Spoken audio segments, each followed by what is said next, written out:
hospitals bombed down. I saw schools blown up. I saw factories blown up. In fact, I met a guy whose factory was in his family for 3 generations, and he had 250 people on his payroll, and he has factories in other countries as well, but he lives in Gaza. He couldn't leave because nobody can leave. The poor can't leave. The well-to-do can't leave. And his factory was blown to bits. He had 250 people on his payroll. None of them were working after that. So what I'm saying is we need a resolution of this conflict. The Israelis have legitimate concerns about security. I don't want anybody to walk out of here thinking that it's a one-sided thing, that it's only one group doing this to the other. There's real conflicts. But I'm telling you that that Hamas, who the United States calls a terrorist organization, not everybody in Gaza is Hamas. As a matter of fact, a fairly small percentage of people are. They're the ones who got the guns and the weapons, who run things, but it's not the population. Let me just say that because of Israelis' security concerns, they've closed off every border. I am standing for opening up the border. I think it's in everybody's interest to open the border now, because Israel has said that only humanitarian assistance can come in. That's stuff like flour, sugar, and cooking oil. But in fact, they said that things like macaroni, lentils, and tomato paste were luxury items and couldn't come in. But when I went there, I went to a grocery store, and I saw everything from fruit juice to candy bars there. Well, how did I get there? The tunnels you've heard so much about on the news. If the tunnels really got shut down, you'd probably have starvation in Gaza. I saw people living in tents, and it's not, you think Middle East, you think it's hot, it's the desert. No, it isn't. It's about the same as Washington, D.C. It's not Minnesota cold, very few places are, but it gets cold in the wintertime. Anybody here from Virginia, it's like that in the winter. So I don't want to talk too much longer. I just want to say that the situation calls our attention. It is our business. I don't want anybody to think, oh, it's the Palestinians' fault. Oh, it's the Israelis' fault. You know what? If blame was a cake, we could slice it up and pass slices around. What we need is some people who want to stand for peace, who say, look, let's stop let's have peace so we don't have to have all them soldiers over there so we can have some housing money, So I've talked too long already, Al, but thanks for giving me the chance to talk about it. Well, Keith, we thank you for making the presentation and for the work that you do. By the way, Al, I want to tell you that I was the first member of Congress to be over there in well over 3 years. So nobody had even been there. I'm Al McFarlane. You're listening to Conversations with Al McFarlane. We're broadcasting live from the Minneapolis Urban League. It's the Glover Sudduth, the Center for Neighborhood and Economic Development. We invite you to join us here. The next 2 weeks we won't be here. We'll be doing pre-programmed shows, but beyond that we'll return, and we think this is a great place to engage and create community conversation. We want you to be a part of that. Let's take a break for music and station ID, and we'll come back with our program.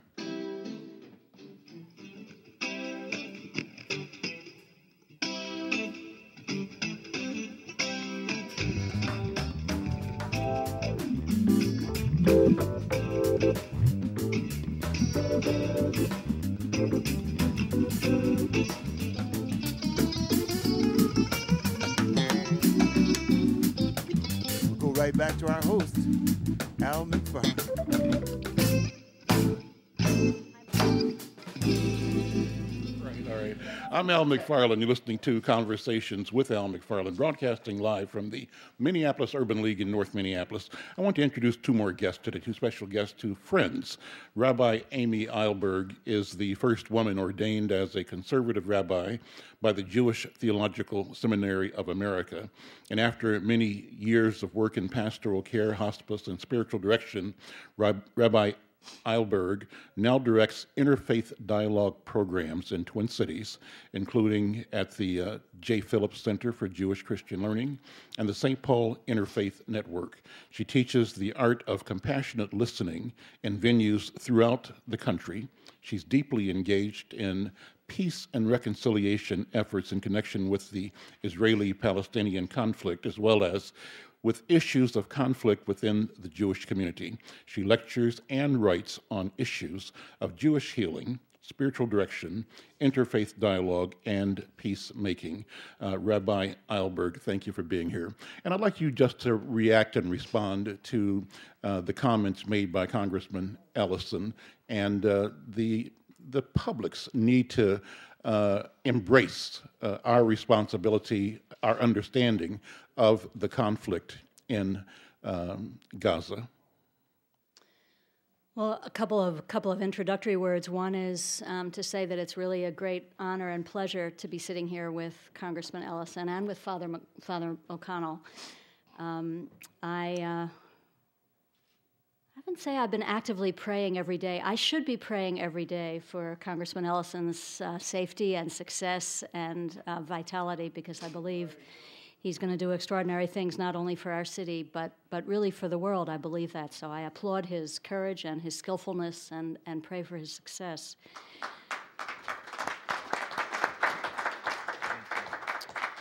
I want to also say that, you know, a lot of times when you have, in my experience, when you have a Muslim and a Jew and a Christian on a panel talking about anything related to Israel, it sounds like a joke, right? Sounds like the beginning of a joke. Yeah. Except if the subject is Gaza, it's no joke.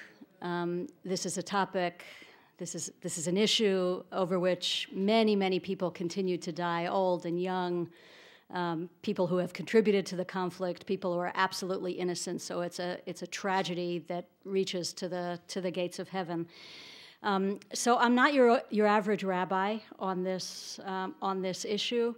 I'm on the left of the Jewish community. Most other rabbis that you could have gotten to be sitting in this spot would see the matter a little bit differently than I do. But like most people in the Jewish community, I'm a person with a lifelong, absolutely in my bones and in my guts connection and love for the land and the people of Israel. It's like my family. I mean, in some ways, literally, I have family members there. I have old friends there.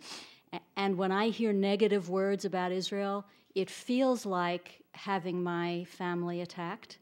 So sometimes when you hear on the news a Jewish leader responding in what sounds like a really sort of tough way, refuting something critical that was said about Israel, believe me that what they're feeling is, that's my family you're attacking. Except they're not always saying it in a nice way. They're saying it in a really tough way, so it can be hard to listen to. The war in Gaza broke out on a Saturday morning. I don't listen to the news on my Sabbath, so I found out about it Saturday night, and Sunday morning was just kind of paralyzed in front of the community. It struck me as, again, one more tragedy, innocent people suffering. I was heartsick. Monday morning, I zoomed into action to create a bunch of interfaith responses, to create dialogues, 2 people, 5 people, 10 people, hundreds of people coming together. Let's at least not let this war over there throw a wrench into the relationships among Jews and Christians and Muslims in our community that so many of us, like Father O'Connell over many years, have worked so hard to nurture. What do I want people to understand? What I think that Americans who aren't Jewish or who don't have a strong personal relationship with Israel often do understand that Israel is a very sophisticated society, technologically, politically sophisticated, has a very powerful military.